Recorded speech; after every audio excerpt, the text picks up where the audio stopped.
आप सभी लोगों को सादर नमस्ते। ढेर सारी उम्मीदों, आशाओं और शुभकामनाओं के साथ आप सभी लोगों का पुनः अभिनंदन करता हूं, स्वागत करता हूं। तो आज की टॉपिक जैसा कि आप देख पा रहे होंगे, पारिस्थितिकी तंत्र पार्ट 3 में आज का जो महत्वपूर्ण पहलू है उसे आप देखेंगे। और इसके पहले मैं आगे बढ़ूं तो सबसे पहले मैं आपका ध्यान ले जाना चाहता हूं कि जो आपने पिछले एपिसोड में देखा था, पिछले वीडियो में आपने देखा होगा, हमने लिखा था उत्पादक और एक जगह हमने लिखा हुआ था उपभोक्ता। ये दो बात हमने की थी आपसे। और सबसे पहले बात मैं यहीं से शुरुआत कर रहा हूँ। उत्पादक किसे कहेंगे, उपभोक्ता किसे कहेंगे, ये बात हम लोग भली भांति जान चुके हैं। थोड़ा सा हमारा ध्यान यहाँ जरूर जाना चाहिए। ये मान के चलें कि उत्पादक वह होगा जो सूर्य के प्रकाश से अपना भोजन बनाएगा। ये सारी की सारी परिभाषाएं हैं। और मैं ये बात आपका और भी स्पष्ट कर दूं कि जितनी हरी वनस्पतियां होंगी, जितनी हरी वनस्पतियां हैं, ये सब के सब क्या हैं, उत्पादक हैं। लगे हाथ एक क्वेश्चन आपको और बताना चाहूँगा कि हरी वनस्पतियां तो उत्पादक हैं, क्योंकि ये है अपना भोजन स्वयं बनाते हैं। और वो भोजन किसके माध्यम से बनाते हैं, सूर्य के प्रकाश के माध्यम से बनाते हैं। ये बात क्लियर है।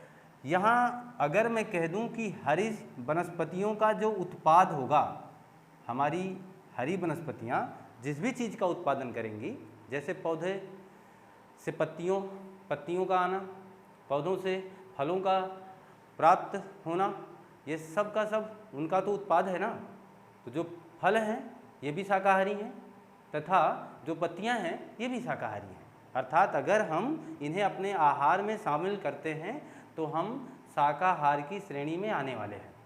हमारा मानना ये है कि आप ये बात समझ चुके होंगे कि जितनी वनस्पतियां हैं सबके सब उत्पादक हैं, और उनके जो प्रोडक्ट हैं, जो उनसे उत्पन्न होने वाले हैं, वो भी उत्पादक की ही श्रेणी के अंतर्गत आएंगे। ये बात क्लियर है। उपभोक्ता का मतलब होता है कि जो प्रत्यक्ष रूप से या फिर अप्रत्यक्ष रूप से कहीं ना कहीं आपके उत्पादक पर आश्रित होता है।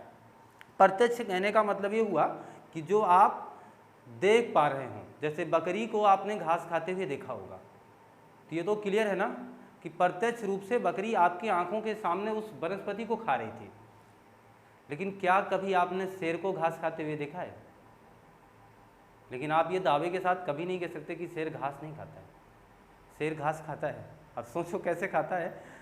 शेर के घास खाने का जो तरीका है वो थोड़ा सा अप्रत्यक्ष रूप से है, थोड़ा हाइलाइटेड तरीके का है। शेर घास खाएगा वो जब बकरी को खाएगा तब, क्योंकि बकरी का जो शरीर बना हुआ है वो बना हुआ है घास का। और अब वो हमारा शेर, वो जो शेर उस बकरी का सेवन करने वाला है, वो अब अप्रत्यक्ष रूप से घास खा रहा है। ये बात समझ में आ गई होगी आपको। तो प्रत्यक्ष या अप्रत्यक्ष रूप से अगर कोई भी उत्पादक पर आश्रित होगा वो उपभोक्ता कहलाएगा। ये बात क्लियर है। मैं बताना आपको क्या चाह रहा हूँ, एक महत्वपूर्ण क्वेश्चन आपके सामने रख करके उसका जवाब देना चाह रहा हूँ कि कौन सा उपभोक्ता, ये बात थी हमारी, कौन सा उपभोक्ता उत्पादक भी कहलाएगा, उत्पादक भी कहलाता है। हमारा एग्जामिनर हमसे पूछ सकता है कि निम्नलिखित में से कौन सा उपभोक्ता उत्पादक भी कहलाता है। ये बेहतर प्रश्न है। तो जैसा कि आपने पढ़ा था कि प्राथमिक, द्वितीयक, तृतीयक, चतुर्थ और इसके बाद सर्वोच्च, इन तमाम भागों में हमने उपभोक्ताओं को बांट रखा था। और मैं ये कहना चाहता हूँ इनमें से कौन उत्पादक भी कहलाएगा। ये बात क्लियर है। ये बात आप समझ पा रहे होंगे। समझना जरा, बहुत ही माइनर सा अंतर है, इसका जवाब आप दे पाएंगे। जैसे अगर मैं ये बात बोलूँ आपसे कि जो वनस्पतियाँ हैं हम इन्हें उत्पादक कहते हैं, इसका सीधा मसला ये है कि क्योंकि ये प्रकाश को रासायनिक ऊर्जा में बदल देते हैं, कुछ अलग से नहीं करते हैं। इनके पास एक ऊर्जा आती है और उसको दूसरी ऊर्जा में कन्वर्ट करते हैं। क्योंकि आपने पढ़ा है ऊर्जा को ना तो उत्पन्न किया जा सकता है ना ही नष्ट किया जा सकता है, केवल एक रूप से दूसरे रूप में परिवर्तित किया जा सकता है। इसीलिए आधुनिक वैज्ञानिकों का मानना क्या है कि जो उत्पादक है सच में ये उत्पादक ना हो करके क्या कहलाएंगे, ट्रांसड्यूसर कहलाएंगे। इन्हें ट्रांसड्यूसर बोला जाएगा। जो आधुनिक वैज्ञानिक हैं उन्होंने उत्पादक को ट्रांसड्यूसर बोला। बोलने का कारण क्या था, क्योंकि उसने प्रकाश को रासायनिक ऊर्जा में बदला है। ये बात क्लियर हो गई होगी, अब समझें आप। तो इसी प्रकार क्या कोई ऐसा उपभोक्ता भी है जो एक ऊर्जा को दूसरे ऊर्जा में बदलने की क्षमता रखता है? क्या ऐसा वो कोई है जो एक ऊर्जा को दूसरी ऊर्जा में बदल पाता है? जी हाँ, बिल्कुल। वो कौन सा है, कौन सा उपभोक्ता है? तो आप ये मान के चलें, मैं बकरी का खूब उदाहरण ले रहा हूँ, बहुत ही आसान भाषा में आप बकरी के माध्यम से समझ पाते हैं। बकरी क्या खाती है? घास। दूसरी ऊर्जा है ना ये। बकरी घास खा रही है और बना के क्या दे रही है आपको? मांस। सोचना जरा, पूरा कन्वर्ट है मामला। इसका मतलब यह भी एक प्रकार की क्या हुई? उत्पादक। समझ में आ रही बात ना? क्या आप खुद सोच सकते हो कि क्या किसी वैज्ञानिक ने आज तक ये परिकल्पना, ये धारणा अपने दिमाग में लाया होगा? क्या किसी ने ये सोचा होगा? क्या कभी भी ऐसा मशीन संभव है कि एक तरफ से घास लगाते जाएं, डालते जाएं घास उसमें, और दूसरी तरफ से लेग पीस का टुकड़ा निकलता रहे? ऐसा संभव तो नहीं है ना। ये मानव नहीं कर पाएगा, लेकिन नेचर ने ये काम करके आपको दिया है। ये प्रकृति में क्षमता है, वो कह सकते हैं हमें भगवान ने, हमारे खुदा ने ये काम करके दिखाया है। ये चीज़ हमारे सामने परिलक्षित की है कि घास खाएगी, मांस बनाएगी। परंतु वहीं देख लो, सर्प क्या करता है? सर्प मेढक खाता है, और मेढक किसका बना है? मांस का। मांस खाओगे, मांस बनाओगे, कोई नया काम थोड़ो कर पाओगे? नहीं ना। इसलिए आप तो उत्पादक नहीं कहलाओगे ना। उत्पादक वो होगा जो एक ऊर्जा से दूसरा कुछ बना के दिखाएगा। तो ठीक वही काम था। तो इसका जवाब आप दीजिएगा हमेशा कि प्राथमिक उपभोक्ता को उत्पादक भी कहा जाता है। प्राथमिक उपभोक्ता को हम उत्पादक भी कह सकते हैं। ये बात क्लियर हो गई हो तो मैं इस चीज़ को अब आपके सामने से मिटा देना चाहता हूँ। तो क्लियर है? तो आगे की टॉपिक अब आप समझते रहें। मेरा कहना ये था, केवल बस इतना मानना था कि उत्पादक और उपभोक्ता की क्लास हम लोगों ने पिछली वीडियो में देख रखा है। वहाँ से एक क्वेश्चन मात्र बस इतना था कि किसे हम कौन से उपभोक्ता को हम उत्पादक भी कह सकते हैं। ये मामूली सा प्रश्न था, बहुत ज़्यादा कुछ करने की आवश्यकता नहीं। मेरे हिसाब से आप समझ चुके हैं। बाकी बातें आगे देखिएगा। और हम अब बात करने वाले हैं महत्वपूर्ण पहलू, और आप ये अपनी कॉपी पर इसे लिख भी सकते हैं, खाद्य श्रृंखला, और एक जगह लिख लीजिए खाद्य जाल। ये दोनों इसलिए लिख रहा हूँ क्योंकि आप दोनों को साथ साथ तुलनात्मक रूप से देख पाएंगे, जिससे आपका डाउट हमेशा के लिए दूर हो जाएगा।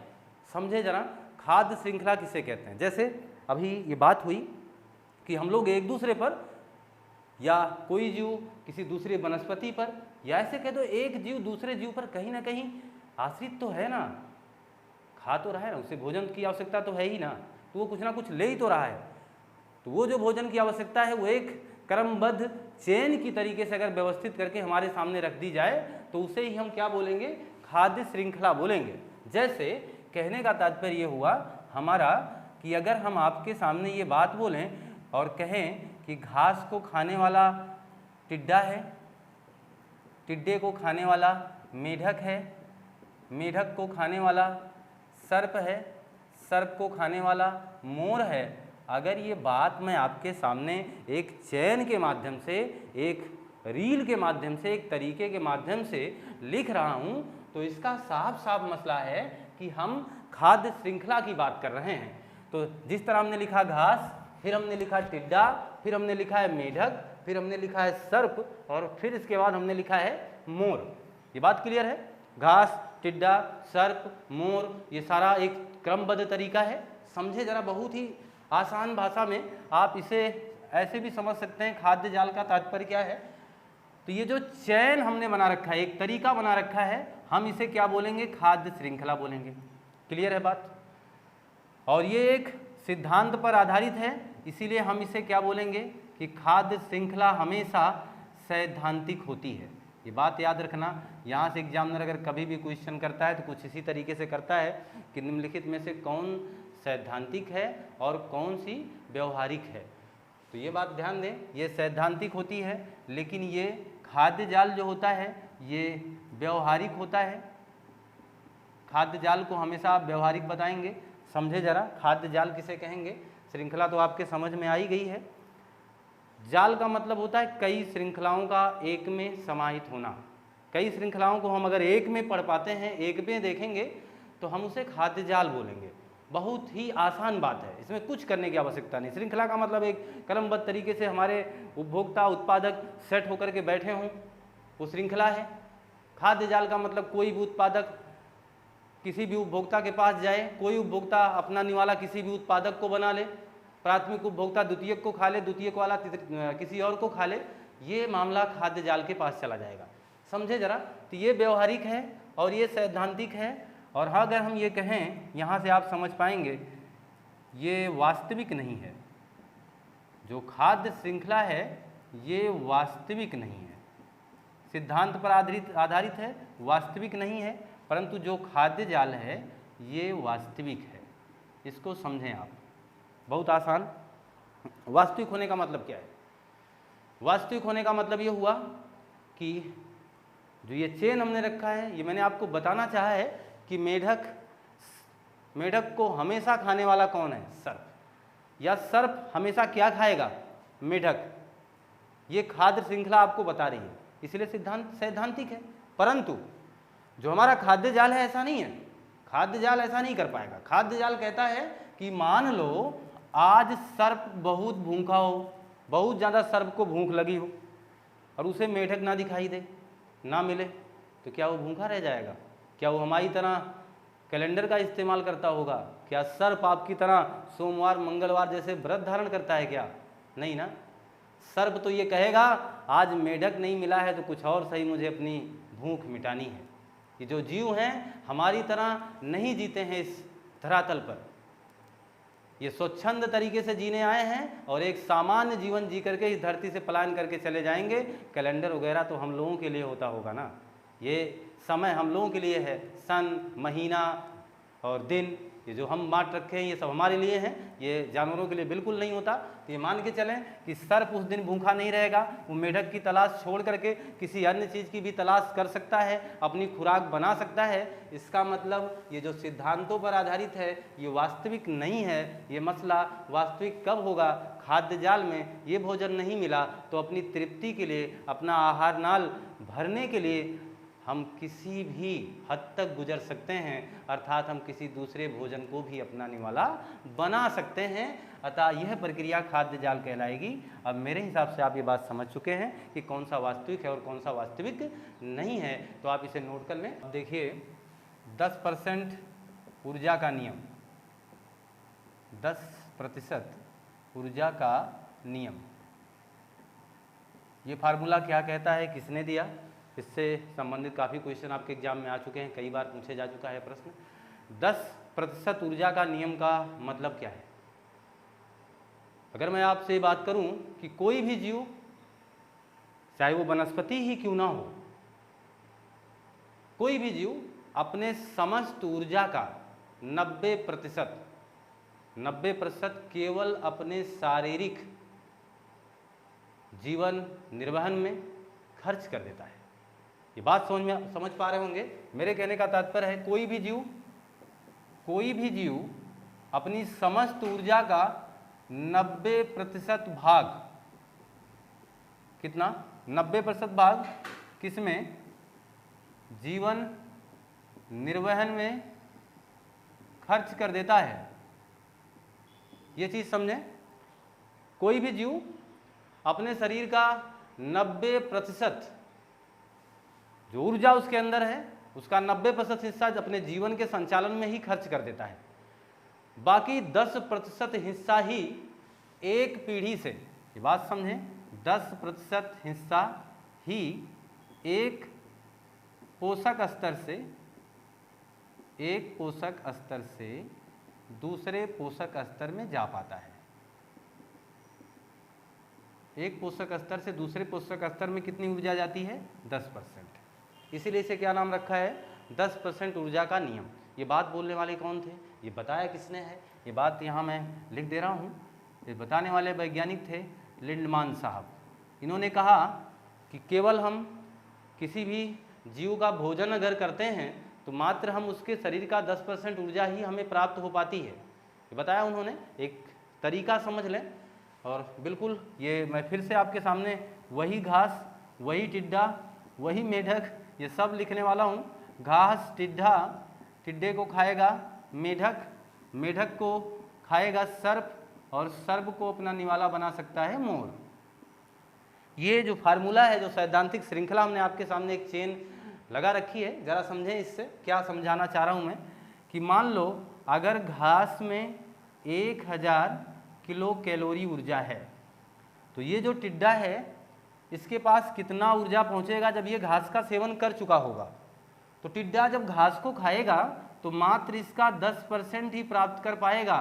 ये बात आप समझ पा रहे होंगे कि इसके पास अब 100 किलो कैलोरी ऊर्जा प्राप्त होगी यदि उस घास के टुकड़े में 1000 किलो कैलोरी ऊर्जा थी। तो आगे देखें, जब इस टिड्डे को मेढक खाएगा तो मेढक के पास कितना पहुंचेगा। अब आप 100 का 10 निकालेंगे, 10% तो 10 ही आएगा, यानी 10 किलो कैलोरी ऊर्जा इसके पास जाएगी। और इसी मेढक को जब सर्प खाएगा तो आप समझ सकते हैं 1 किलो कैलोरी ऊर्जा इसके पास पहुंच पाएगी। और जब इसे मोर खा लेगा तो आप समझ सकते हैं 0.1% ही इसके पास ऊर्जा पहुंचेगी।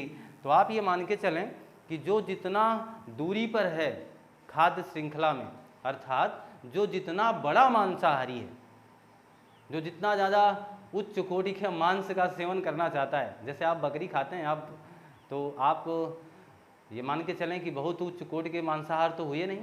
आप शेर खा लो तो बहुत बड़े मांसाहारी कहलाओगे, यानी बहुत बड़ा मांस आपके हाथ लग जाएगा। लेकिन फिर भी बात समझना हमारा, हम कहना क्या चाह रहे हैं कि अगर ये बात आपसे बोले हम कि 1000 किलो कैलोरी जो ऊर्जा हमने लिख रखी थी घास में, टिड्डे के पास 100 पहुंची, मेढक के पास 10 पहुंची, सर्प के पास उससे कम हुई और मोर के पास सबसे ज़्यादा कम हो गई। ये जो क्लियरिटी है, ये जो कमी आ रही है, इसका सीधा मसला है आपके जीवन पर। अगर मैं आपसे कह दूं कि मांसाहारी से अच्छा जीवन तो शाकाहारी है, तो आपको मान लेना चाहिए अब शाकाहारी जीवन ज़्यादा अच्छा है। किसके हिसाब से? तो आप ये कह सकते हैं मांसाहारी के हिसाब से। इसलिए देखिए मैंने मांसाहारी का ग्राफ नीचे गिरा दिया है। इसका मसला क्या है? क्योंकि आप अगर घास का सेवन करते हैं, आप वनस्पतियाँ खा रहे हैं, आप साग खा रहे हैं, तो आपको ज़्यादा ऊर्जा प्राप्त होगी, क्योंकि आप डायरेक्ट यहाँ से पा रहे हैं। आप देखिए इसका 10% ऊर्जा आपको मिल जाएगा। लेकिन अगर आप सपोज करिए आप किसी अन्य जीव का सेवन करते हैं और आप अपने आप को ये सोचते हैं कि हम अच्छा खासा भोजन कर रहे हैं, बिल्कुल नहीं। वो आपको केवल लगता है, आपके मनोभाव आपसे कहते हैं कि आप बड़े बड़े मांस के टुकड़े खा जाते हैं, लेकिन ऐसा कुछ नहीं है। ये बिल्कुल नहीं है कि मांस खाने से आपको ज़्यादा ऊर्जा मिलेगी। आज से ये मिथक अपने दिमाग से निकाल दें और ये मान के चलें, लिंडमान साहब की ये परिकल्पना ये अपने दिमाग में सेट कर लें कि 10% ऊर्जा का नियम यही कहता है कि शाकाहार जीवन मांसाहार जीवन की अपेक्षाकृत बहुत ही अच्छा होता है, और आप ज़्यादातर शाकाहारी चीज़ों यानी वनस्पतियों का ही सेवन करें, इससे आपको काफ़ी लाभ पहुँचेगा। ये बात क्लियर हो गई हो तो मैं आगे बढ़ूँ। तो 10% ऊर्जा का नियम, और अब ये मैं मिटा दे रहा हूँ 10% ऊर्जा का नियम। मेरे कहने का तात्पर्य केवल बस इतना था कि अगर आप एक पोषक स्तर से दूसरे पोषक स्तर में भोजन का स्तर पाएंगे तो हमेशा उसमें गिरावट आएगी। तो 10% ऊर्जा के नियम के बाद अगला एक महत्वपूर्ण टॉपिक मैं लिख रहा हूँ, जैव आवर्धन। तो सबसे पहली बात कि जैव आवर्धन किसे कहते हैं? जैव आवर्धन किसे कहते हैं? तो इसमें मैं बताना चाहूँगा कि जब कोई अजैव निम्नीकारक, ये ध्यान देना, अभी इसको समझा भी दूंगा, इसके बारे में बताऊंगा। जब कोई अजैव निम्नीकारक एक पोषक स्तर से, फिर से वही बात है, एक पोषक स्तर से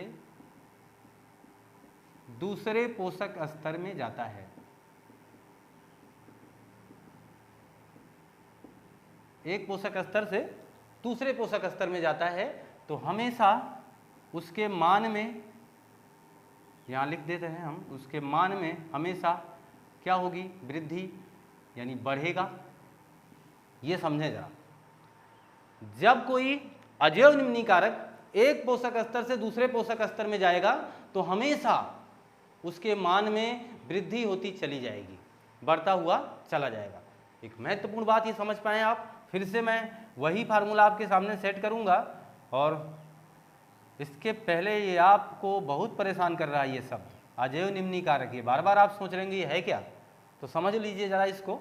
अजेय निम्नी कारक का मतलब सूक्ष्म जीव, जो सूक्ष्म जीव हैं, जैसे आप जान रहे हैं जीवाणु हुआ, परजीवी हुआ, ये सब सूक्ष्म जीव हैं जो इस धरातल से सड़े गले मृत पदार्थों का हटाने का काम करते हैं, अपमार्जक का काम करते हैं, जिन्हें सूक्ष्म जीव इस धरातल से हटा नहीं पाते हैं। ये बात मान लीजिए, नष्ट नहीं कर पाएंगे उन्हें।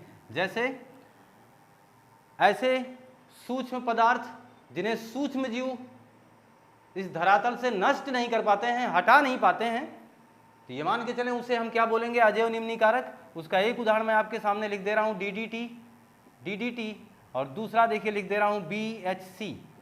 फुल फॉर्म आप सुन सकते हैं, नोट भी कर सकते हैं, डाईफ्लोरो ट्राईक्लोरोएथेन बेंजीन हेक्सा क्लोराइड। ये जो पदार्थ हैं ये वाकई में अजेय निम्नी कारक के अंतर्गत आते हैं। हम इन्हें कभी भी नष्ट नहीं कर पाएंगे, अर्थात कहने का मतलब इस धरती से हटा नहीं पाएंगे, इसीलिए इसे अजेय निम्नी कारक कहेंगे। और यही अजेय निम्नी कारक जब एक पोषक स्तर से दूसरे पोषक स्तर में जाएंगे तो ये मामला बढ़ता हुआ चला जाएगा। जैसे बात समझें, पुनः मैं इसी ग्राफ का सहारा लूँगा और बड़े आराम से आप इस बात को समझ पाएंगे।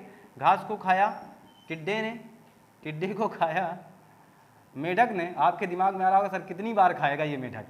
घास को खाया टिड्डे ने, टिड्डे को खाया मेढक ने, मेढक को खाया सर्प ने, और सर्प को खाया मोर ने। ये सिलसिला चलने दीजिए, पता नहीं कितने मोर और पता नहीं कितने टिड्डे हैं। आप घबराइए ना, ये आपको बिल्कुल अलग तरीके का ये जो कॉन्सेप्ट है आपको आसानी से तैयार हो सकता है ये तरीका।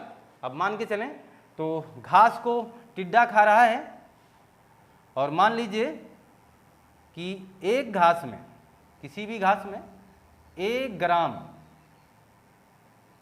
DDT की मात्रा है।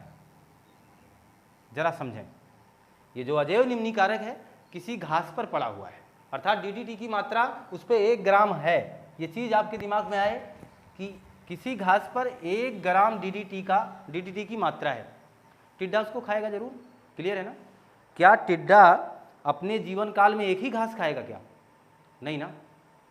मान लो टिड्डा अपने जीवन काल में कम से कम 5 घास तो खाएगा ना, तो वो 5 घास अगर वो टिड्डा सेवन करता है तो कितना DDT की मात्रा आगे ट्रांसफर होगी? तो कम से कम 5 ग्राम। ठीक, ये मैं शॉर्टकट में लिख दूं, आप समझ जाइएगा। 5 ग्राम DDT की मात्रा कहाँ पहुंच गई? टिड्डे में। ठीक, अब मेढक किसको खाएगा? टिड्डे को। क्या मेढक अपने जीवन काल में एक ही टिड्डा खाएगा क्या? नहीं ना, ये भी तो खाएगा कई। मान लो एक मेढक अपने जीवन काल में 10 टिड्डे खा जाता है, तो 10 टिड्डे खाएगा तो कितने ग्राम पहुंचेगा? 50 ग्राम DDT की मात्रा यहाँ पहुंच जाएगी मेढक में। और जब सर्प मेढक को खाएगा तो सर्प भी तो अपने जीवन काल में कई मेढक को अपना निवाला बना जाएगा, ये बात जान रहे हैं आप। तो सर्प मान के चलें 2, 4, 5 अगर खाता है, 5 ही खिला दो। 5 अगर खाता है, ये आपको खिलाना ही तो है, 5 खिला दो तो कम से कम 250 ग्राम DDT की मात्रा कहाँ पहुँच गई? सर्प में। और मोर ने अगर अपने जीवन काल में 2 ही सर्प खा लिया तो भी उसके अंदर DDT की मात्रा कितनी पहुँच जाएगी? 500। तो ये आप समझ चुके होंगे कि जैसे जैसे हम आगे की तरफ बढ़ रहे हैं तो अजेय निम्नी कारक का स्तर बढ़ता हुआ चला जा रहा है। ठीक, अगर मैं आपसे कहूं कि सर्वोच्च आप किसे मानते हैं तो आप कहेंगे सर डेफिनेटली मोर सर्वोच्च है, सबसे ऊपर है, अतः ये सर्वोच्च है। ये तो आप बोलेंगे जरूर, क्लियर है। लेकिन आपने देखा कि मोर जो है इसके पास सबसे कम ऊर्जा पहुंची, सबसे कम ऊर्जा पहुंची। और जो ये प्रदूषण है जिसे हम अजेय निम्नी कारक कह रहे हैं, ये प्रदूषण सबसे ज्यादा मात्रा में पहुंच रहा है कि नहीं पहुंच रहा है? पहुंच रहा है। तो सबसे कम ऊर्जा लेकिन प्रदूषण सबसे ज्यादा पहुंचता है किसके पास? सर्वोच्च के पास। तो सर्वोच्च ज्यादा बेहतर जीवन नहीं है, ये मान के चलें। जो सर्वोच्च प्राणी है यानी हम सर्वोच्च के अंतर्गत अगर आ रहे हैं, हम मांस का सेवन कर रहे हैं, तो ये मान के चले हमें ऊर्जा कम मिलेगी, तथा ये जो मसला है, ये जो प्रदूषण है, सबसे ज़्यादा मिलेगा। क्लियर है ना? तो सर्वोच्च वाले को सबसे कम ऊर्जा मिल पाती है तथा प्रदूषण उसे सबसे ज़्यादा मिल पाता है। अतः हमने आपको बार बार बताया कि शाकाहारी जीवन ज़्यादा बेहतर है। वो लिंडमान जी ने वो परिकल्पना सिद्ध करके बता दी, और ये आपने देखा कि जैव आवर्धन में किस तरीके से हमारा ये जो अजैव निम्नीकारक है, एक पोषक स्तर से दूसरे पोषक स्तर में बढ़ता हुआ चला जाएगा। एक महत्वपूर्ण बात मैं आपको बता दूं कि 10% जो ऊर्जा का नियम अभी अभी हमने आपको बताया हुआ है, 10% ऊर्जा का नियम लिंडमान जी का जो परिकल्पना है, उसमें एक अपवाद है, और मैं उस अपवाद को भी यहीं उल्लेखित कर दे रहा हूँ, आप इस बात को जानें। अपवाद क्या है? जब सूर्य का प्रकाश इस घास पर आएगा, तो सूर्य की जितनी ऊर्जा होगी उसका केवल 1% ही ये घास अपने उपयोग में ला पाएगा। बाकी हर जगह 10% था, हर जगह 10% हमने बताया हुआ है कि एक पोषक स्तर से दूसरे पोषक स्तर में 10% ऊर्जा स्थानांतरित होती है, परंतु केवल एक जगह ये ध्यान रखें कि सूर्य के प्रकाश का जितना भी हिस्सा, मान लीजिए एक पौधा है, उस पर सूर्य का प्रकाश जितना पड़ रहा है, उसका 1% ही वो पौधा अपने जीवन काल में लगा पाएगा। ये बात क्लियर हो गई है? तो अब ये मैं इसको मिटा देना चाहता हूँ वाकई में कि अब जैव आवर्धन और इसके बाद 10% ऊर्जा का नियम, मैं ये मान के चलता हूँ कि आप इसे भली भांति समझ चुके हैं। अगर कहीं भी आपको डाउट हो, किसी प्रकार का संदेह आपको लगे, कहीं भी कुछ भी डाउट हो, तो आप कमेंट बॉक्स में कमेंट करके इस प्रश्न की जानकारी ले भी सकते हैं। मामला आप देखिएगा, मेरे कहने का तात्पर्य है कि अगर हम ये 10% ऊर्जा और जैव आवर्धन की प्रक्रिया को समझ चुके हैं, तो अभी अभी हमने एक रसायन लिखा हुआ है DDT, लिखा था अभी आपके सामने कि DDT क्या है? अजैव निम्नीकारक है। DDT एक अजैव निम्नीकारक है, जिसका फुल फॉर्म हमने आपको बताया है डाइक्लोरो और डाइफ्लोरो और ट्राइक्लोरोएथेन। ये बात हमने बोला अभी आपसे। DDT एक अजैव निम्नीकारक है। एक छोटी सी कहानी इससे बता देना चाहता हूँ आपको। अजैव निम्नीकारक है कौन? ये DDT रसायन। DDT रसायन की खोज कब हुई? ये खोज करने वाले कौन थे? ये बात समझ लें और इसको ध्यान से सुनने का प्रयास करें। 1953 और 1954 इसको कहा जाता है मलेरिया वर्ष। ऐसा क्यों? ऐसा इसलिए कहा जाता है 1953-54 को, क्योंकि इस समय पूरी दुनिया में लगभग 35 लाख लोग मलेरिया जैसी घातक बीमारी से मारे गए थे। मलेरिया से मरे थे, ये बात ध्यान दें। कितने लोग? 35 लाख लोग। तो एक समय बहुत ही खतरनाक रोग ये हमारे सामने आ गया था। पूरी दुनिया, आप सोच सकते हैं, परेशान रही होगी कि 35 लाख लोग किससे मरे थे? मलेरिया से मर गए थे 35 लाख लोग। 1953-54 में मलेरिया वर्ष से हमने जिसे बताया 35 लाख लोग मारे गए, और लेकिन इस पर विचार होना था और ये समस्या का हल निकाल लिया एक वैज्ञानिक ने 1955 में, जिनका नाम था मूलर साहब ने 1955 में एक रसायन खोज दिया जिसका नाम है DDT। मूलर साहब ने 1955 में DDT नाम का एक रसायन खोजा जिसे नष्ट नहीं किया जा सकता, जिसे हम अजैव निम्नीकारक बोल रहे हैं। बार बार आपसे कह रहे हैं कि आप इन्हें नष्ट नहीं कर पाओगे। तो 1955 में ये इन्होंने बना दिया, या इन्हें सफलता मिली। इसके बाद इन्होंने कहा कि प्रत्येक देश वाले इसे अपने देश में इसका छिड़काव करें, मच्छर भाग जाएंगे या मच्छर नष्ट हो जाएंगे। इस बात को माना गया और पूरी दुनिया ने इसको अपने प्रयोग में शुरू कर दिया, अर्थात छिड़काव चालू हो गया। हर देश, हर जगह, पूरी दुनिया में छिड़काव होने लगा। जहाँ जहाँ मच्छर से परेशानी थी वहाँ तो छिड़काव होने लगा। ये मान के चलें, फिर इसके बाद एक समय आता है और ये चेक किया जाता है कि 1956 में और 1957 में, 1956-57 में मात्र 2 लाख ही मलेरिया से मरे। इसका मतलब क्या हुआ कि मूलर साहब ने 32-33 लाख जिंदगियां बचा दी।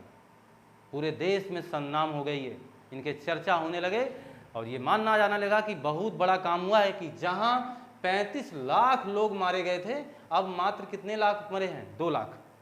तो चर्चा का तो विषय बन ही जाएगा। मुलर साहब नोबेल प्राइज के लाइन में आ गए कि अब इन्हें नोबेल पुरस्कार दिया जाएगा, इतना बड़ा काम इन्होंने कर दिया है। आगे की कहानी भी सुनिएगा, ध्यान दीजिए। तो 1956-57 में 2 लाख लोग मारे गए। मुलर साहब नोबेल पुरस्कार की लाइन में खड़े हो गए कि अब इन्हें नोबेल पुरस्कार से नवाजा जाएगा, बहुत बड़ा काम इन्होंने करके दिखाया है। लेकिन इसी बीच 1963 में एक घटना होती है जिसे कहा गया साइलेंट स्प्रिंग। साइलेंट स्प्रिंग नाम की एक घटना हुई 1963 में। ये कोई बम विस्फोट नहीं हुआ है, यहाँ पे बात समझें। साइलेंट स्प्रिंग घटना का तात्पर्य क्या था? केवल इस घटना का सीधा सीधा मसला है, 1963 में जो साइलेंट स्प्रिंग की घटना हुई तो इसमें एक महिला अपने आंगन में रोज, यानी कह सकते हैं डेली, प्रतिदिन दाने डाला करती थी और वो चिड़िया आती थी, उसको चूम कर चली जाती थी। 1963 में इस महिला ने कहा कि जब से डीडीटी का छिड़काव हुआ है तब से मेरे आंगन में चिड़िया ही आना कम हो गई हैं। और ये जो उस महिला के द्वारा जो बोला गया, ये बहुत तेजी से फैला। कुछ वैज्ञानिकों ने तो इसका विरोध किया कि अब महिलाएं हमें ये सिखाएंगी कि क्या करना है क्या नहीं करना है। लेकिन कुछ वैज्ञानिकों के दिमाग में ये भावना आई कि क्यों, चेक करने में क्या जाता है। तो उन्होंने चेक करना शुरू किया और आपको बता दें कि 1965 में ये रिजल्ट आ गया और बताया गया कि डीडीटी की वजह से तमाम प्रकार के जीव इस धरती से पलायन कर जा रहे हैं। अगर आपने एक सामान्य बचपन देखा होगा, गुजारा होगा, तो मैं आपको बता दूं कि उस समय आपके अनाज छतों पर सूखने के लिए बाहर रख दिए जाते थे। सूखने के लिए तो आज भी रखे जाते हैं, लेकिन उस समय का इस समय का अंतर क्या है? उस समय एक बच्चे को वहाँ डंडा लेकर के बैठना पड़ता था। क्या करने के लिए? पक्षियों से उस अनाज को बचाने के लिए। और आज कोई भी पक्षी उस अनाज को छूने के लिए नहीं आती है। क्यों? ऐसा इसलिए क्योंकि तमाम प्रकार की पक्षियाँ, वो जो गौरैया जिन्हें आपने अपने आंगन में खूब देखा होगा, वो गौरैया आज लुप्त हो गई, नहीं है। इसका सीधा कारण क्या है? डीडीटी। आप सोच रहे होंगे सर ये डीडीटी इतना खतरनाक है, ये करता क्या है? तो सच बताएं, डीडीटी कैल्शियम का जो आवरण होता है, कैल्शियम का जो आवरण होता है अंडों पर, अंडों का जो कवच होता है वो कैल्शियम का बना होता है। ये उसको पूरी तरीके से धीरे धीरे खराब कर देता है। अतः जब वो अंडा धरातल पर आएगा और जैसे ही आएगा टूट जाएगा। तो बताइए, आप खुद सोच सकते हैं कि फिर आगे वंश कैसे बढ़ेगा? नहीं बढ़ेगा। तो वो धीरे धीरे वो पक्षियाँ, वो तमाम प्रकार के जीव लुप्त होते चले गए। जब ये मामला प्रकाशित हुआ तो सबसे बड़ा झटका किसको लग गया? मुलर साहब को, क्योंकि वो लाइन में लगे थे किसके? नोबेल पुरस्कार पाने के। एक लंबी सीढ़ी चढ़ चुके थे, अब उन्हें वापस खींचा जाएगा कि भाई उतर आइए, आपने जो काम किया है वो कहीं ज़्यादा लाभकारी होने की स्थान पे ज़्यादा खतरनाक है। तो आप एक बात मान के चलें, ये नेचर कभी भी समझौता नहीं करती है। भले ही आपने 35 लाख जिंदगियां बचा ली हों, लेकिन नेचर ने कहा कि कहीं ना कहीं मैं इसका संतुलन जरूर बनाऊंगी और तमाम प्रकार के जीवों को इस धरती से पलायन का रास्ता दिखा दिया नेचर ने, ये मान के चलें। और डीडीटी पर रोक लगाने की प्रक्रिया चालू हो जाएगी। आपका भारत है, 1968 में कीटनाशक अधिनियम बना दिया इन्होंने कहा कि अब कोई भी रसायन, कीटनाशक अधिनियम, ये मैं लिख दूं पूरा, कीटनाशक अधिनियम किसने बनाया? भारत ने सर्वप्रथम 1968। किसने सोचा था कि इस पर भी कानून बनाना पड़ेगा? लेकिन भारतीयों की सोच सर्वोच्च है, ये सोच लेते हैं। और इन्होंने सोचा 1968 में कीटनाशक अधिनियम बनाया तो जरूर, लेकिन एक महत्वपूर्ण बात आपसे बता दूं कि इन्होंने इसको लागू नहीं किया। कीटनाशक अधिनियम इन्होंने बना दिया, परंतु 1972 में इसी कीटनाशक अधिनियम का अनुसरण करके पूरी दुनिया ने डीडीटी पर रोक लगा दी। पूरे विश्व ने डीडीटी रसायन पर रोक लगा दिया, पूरी दुनिया ने। भारत ने सबसे पहले कानून लाया 1968 में, लेकिन पूरी दुनिया ने डीडीटी पर रोक लगाया किसको छोड़कर? भारत को छोड़कर।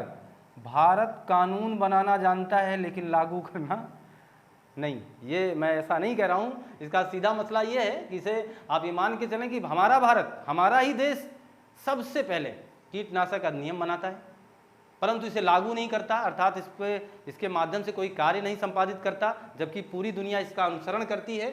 और 1972 में हर जगह DDT नामक इस खतरनाक रसायन पर रोक लगा दी जाती है, लेकिन भारत को छोड़कर भारत नहीं लगाता। भारत कब लगाता है ये जरूर बात ध्यान दें। WHO जब इन्हें आगाह करता है 1984 में, WHO कहता है, यहाँ लिख दे रहा हूँ, 1984 में DDT पर रोक लगाई किसने? भारत ने।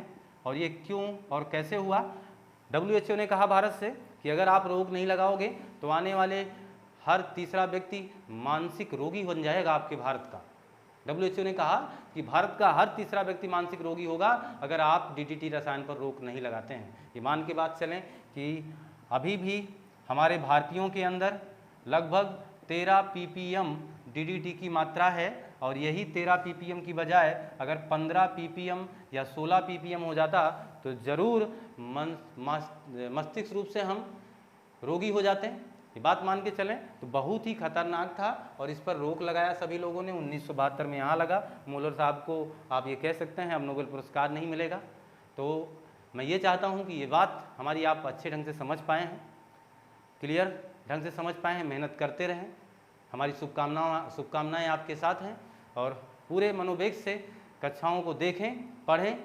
और एक महत्वपूर्ण बात और कि आपको अगर ये टॉपिक अच्छी लगी हो तो लाइक करें, शेयर करें, और कमेंट दे करके हमें भी ऊर्जा देते रहें, ताकत देते रहें। तब तक के लिए नमस्कार, फिर मिलते हैं।